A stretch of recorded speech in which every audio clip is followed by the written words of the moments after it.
Таразда республикалық ауыл жастары форумы өтті. 2 күнге созылған ауқымды жиынға Қазақстанның барлық өңірінен келген 300-ге жуық белсенді жас қатысты.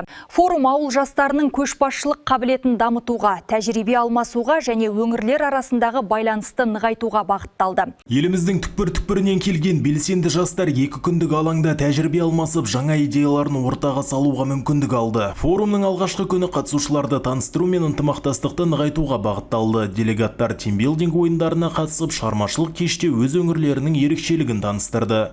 Әрине, кеңестер үкіметі ыдырағаннан кейін біздің бірнеше мыңдаған ауылдарымыз жабылып қалған. Ал бүгін күнде сол көпті деген картаның бетінен алынып тасталған көп ауылдарымыз қайтадан түлеп, қайтадан жаңғырып, ауылға жастарымыз барып, ауылымыздың болашағы ертеңіне байланысты қайтадан қозғалыс басталды.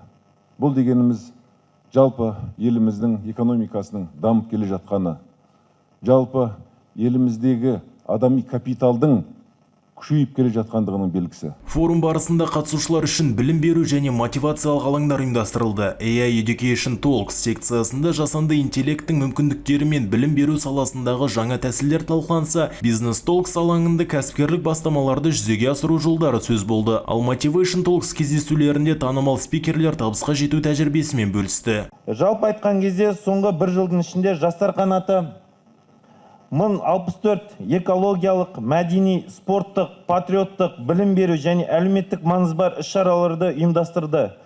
Сонымен бірге 5 партиялық жобаны сәтті жүзеге асырудамыз.